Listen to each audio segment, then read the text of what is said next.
জুলাই আন্দোলনকারীরা যেমন মৃত্যু ভয়কে উপেক্ষা করেছেন, এই কারণে যেমন আন্দোলনকারীরা সফল হয়েছেন, তেমনি পাশাপাশি শেখ হাসিনার পতনের অন্যতম কারণ হচ্ছে সেনাবাহিনী তাকে আর সমর্থন করে নাই। এই যে সেনাবাহিনী সমর্থন প্রত্যাহার করে নিল, এইটার কারণটা আসলে কি? আইএসপিআর আমাদেরকে একটা সংবাদ বিজ্ঞপ্তিতে জানিয়েছিল যে আওয়ামী লীগ সরকার পতনের পর প্রাণ রক্ষার্থে 626 জন তাদের কাছে আশ্রয় নিয়েছিল, অর্থাৎ সেনাবাহিনীর কাছে ক্যান্টনমেন্টে।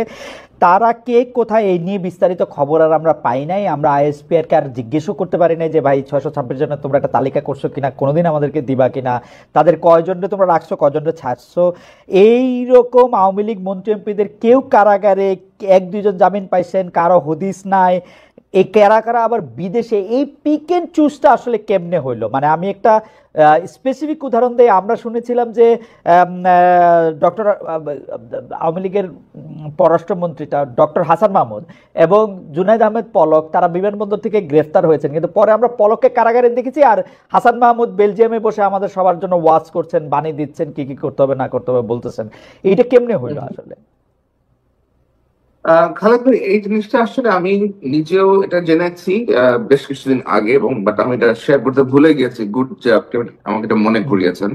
আমি সেনাবাহিনীর বেশ কিছু জায়গাতে কথা বলেছি এবং বেশ নির্ভরযোগ্য কর্মকর্তাদের সাথে কথা বলেছি, এবং আমি যে জানতে পেরেছি তা হলো যে এই যে 600 জনের কথা অ্যাকচুয়ালি বলা হচ্ছে, 600 জনের মধ্যে আসলে সমাজের বিভিন্ন স্তরের লোকজন ছিলেন।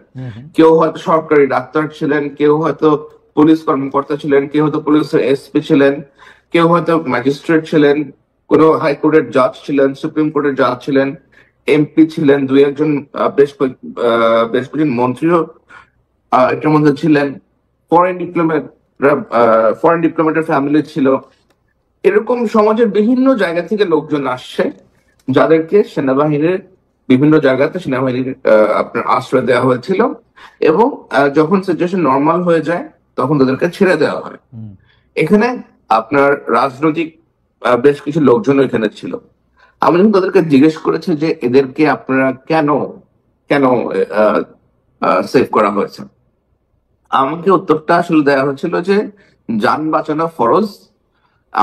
আমরা জানতাম যে যদি এই লোকগুলোকে ছেড়ে দেওয়া হয় then they will be beaten to death. আমি যান বাঁচানো তো মানে নিজেরটা বাঁচানো ফরজ না, আরেকজনের যান বাঁচানোর ফরজ। আমাকে আমাকে আমাকে তারা তাহলে এটা তার বললো যুদ্ধই যে করতে আমরা পারবেন না আপনি। আপনি একটা সোলজার, আপনি যদি আরেকজনের যান বাঁচানো ফরজ মনে করেন তাহলে কেমনি কি? আমি মনে করি না, আমাকে এটা বলা হয়েছে যে তারা ওদের প্রাণ রক্ষা করার জন্য এই কাজটা করেছেন, বাট এইটার সংখ্যা আসলে খুব বেশি না, এটার সংখ্যা খুব কম। কিন্তু আরেকটা জিনিস আমি আপনাকে বলি, যেটা আমি জেনেছি যে শেখ হাসিনা যখন দেশ ছেড়ে চলে যান, উনি যে দেশ ছেড়ে চলে যাবেন এই জিনিসটা আসলে একেবারেই অপ্রত্যাশিত ছিল। এটা এবং এটা আগে থেকে কোন রকম পরিকল্পনা করা হয় নাই। তো উনি যখন দেশ ছেড়ে চলে যান তখন আওয়ামী লীগের নেতৃত্বের বিভিন্ন লোকজন বিভিন্ন দিকে আপনার ছড়াছিড়ে গেছেন। বেশ বড় একটা অংশ আপনার ভারতে চলে গেছে, তারা এখনো কলকাতায় অবস্থান করতেছে, ইন্ডিয়ার বেশ কিছু হোটেলে। তো সেনাবাহিনী গিয়ে কাউকে পালাতে সাহায্য করছে অথবা পালিয়ে যেতে দিচ্ছে, বিষয়টা আসলে এরকম না যে সেনাবাহিনী ওদেরকে আটকায় রাখছিল, সব এমপি মন্ত্রী অথবা এদেরকে এখানে ওরা আটকায় রাখছিল, এবং like when the situation normalise they allowed them to go. বিষয়টা আসলে ওরকম না, এখানে সমাজের বিভিন্ন শ্রেণীর লোকজন ছিল। না, সেটা ঠিক আছে। জাস্ট এইটা জানা যে সেনাবাহিনী এর মধ্যে থেকে আসলে পিক এন্ড চুজ করছে কিনা। সেনাবাহিনী হোক, এখন যারা রাষ্ট্র ক্ষমতায় আছে, অর্থাৎ হাসান মাহমুদকে ছেড়ে দেই কারণ হাসান মাহমুদ আমাদের কিছু একটা উপকার করছেন বা করবেন, পলককে ধরে রাখি, ওইটা করছে কিনা? ওরকম কিছু হয়েছে বলে আমি শুনি নাই। যেটা হয়েছে যে যারা ক্যান্টনমেন্টে গেছেন, অ্যাপ্রোচ করছেন, ফর এক্সাম্পল আপনার আত্মীয় স্বজন আছে, আপনি হয়তো আর্মিতে চাকরি করেন, আপনি ধানমন্ডিতে থাকতেছেন, আপনি ওখানে গেছেন যে আমাকে একটু শেল্টার দেন, আপনাদের এখানে আমাদের ওখানে অনেক অ্যাটাক হচ্ছে, আপনি তাকে শেল্টার দিয়েছেন। এরকম আর আমাদের তো এরকম অনেকের আত্মীয় স্বজন থাকে আপনার ঢাকা শহরে, রাইট? এবং আমরা সবাই সবার আত্মীয়, আসলে মানে সেনাবাহিনী আমাদের সবারই বন্ধু আত্মীয়, সব জায়গাতেই আছে, সবারই আত্মীয় স্বজন থাকে বিভিন্ন জায়গাতে।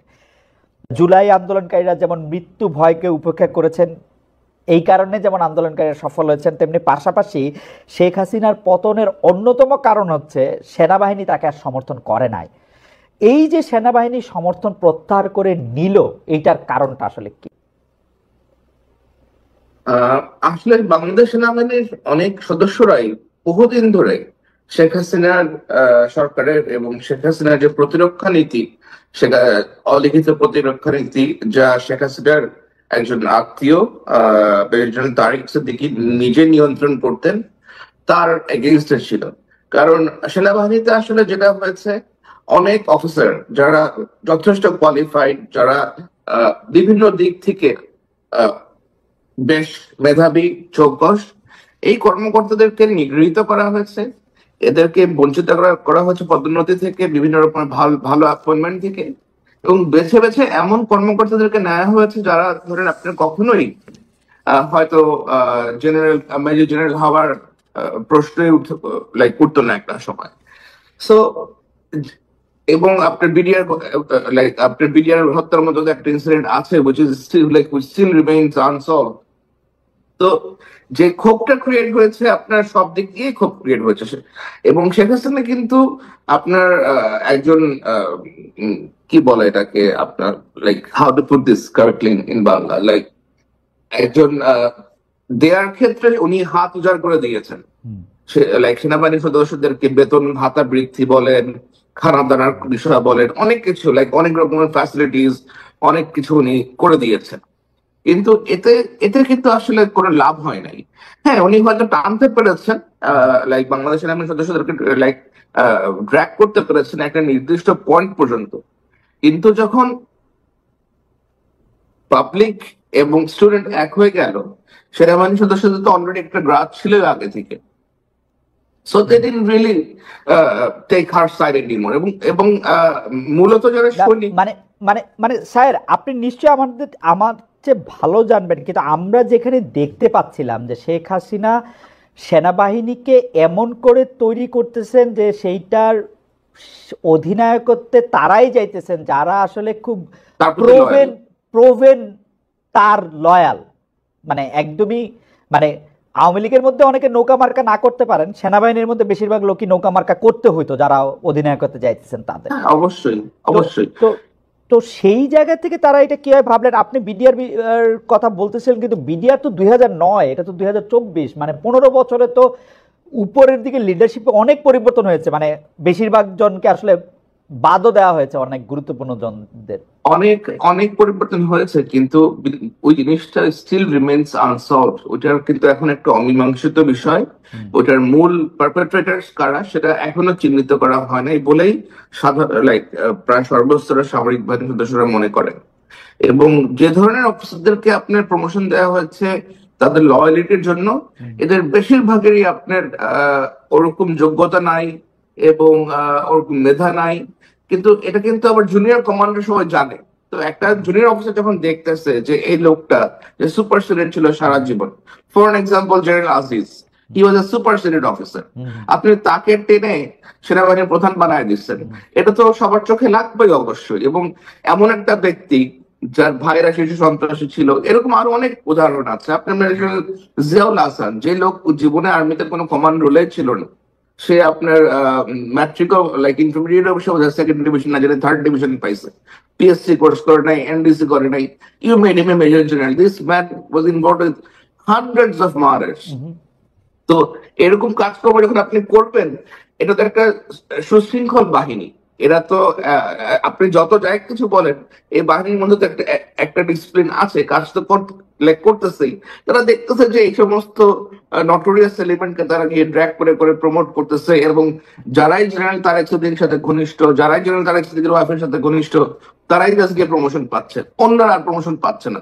মানুষের তো ক্ষোভ অবশ্যই অবশ্যই সৃষ্টি হবে, এবং এই ক্ষোভ যখন আপনার ছাত্র জনতার সাথে একীভূত হয়ে গেছে, then of course naturally they step down. Zulkarnain, আমি যে বিষয়টা জানতে চাচ্ছিলাম যে আমরা কিন্তু শুনে আসতেছিলাম যে ভারতীয়, আমি খোলাখুলি বলি যে ভারতের যে সেই বাংলাদেশের সেনাবাহিনীর মধ্যে কারা কোন অফিসার, কারা কি করতেছে, কাদেরকে রোল প্লে করতে দেওয়া উচিত না উচিত, এবং ভিতরকার যে বিভিন্ন তথ্য, যে তোমাকে এই তথ্য দিয়ে দিব তার ফলে তুমি আর ব্রিগেডিয়ার থেকে মেজর জেনারেল হইতে পারবে না, মেজর জেনারেল হলে আর লেফটেন্যান্ট জেনারেল হবে না, এই যে এগুলির ব্যাপারে তারা বেশ ভূমিকা রাখতেছে, তারা তাদের লোকদেরকে এখানে বসাইতেছে। তাহলে হঠাৎ করে আমরা 15 জুলাই, 16 জুলাই, 20 জুলাই মানে আমরা দেখলাম সেনাবাহিনী বলতেছে যে আমরা এদের উপরে গুলি চালাবো না, আমরা দেখতেছি তারা কমান্ড শুনতেছে না, আমরা দেখতেছি তারা শেখ হাসিনার উপরে প্রত্যাহার করতেছে।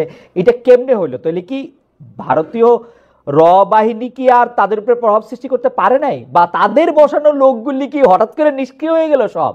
না, এখন বাংলাদেশ সেনাবাহিনীর সদস্য সংখ্যা কত? 2,40,000 প্লাস হবে খুব সম্ভবত, আর একটু বেশি হবে।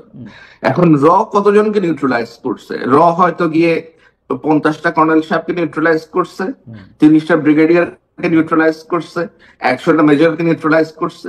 কতজন হবে? 500 জন কর্মকর্তা, 1000 জন কর্মকর্তা হবে। 1000 জন এগেইনস্ট আপনার 2,40,000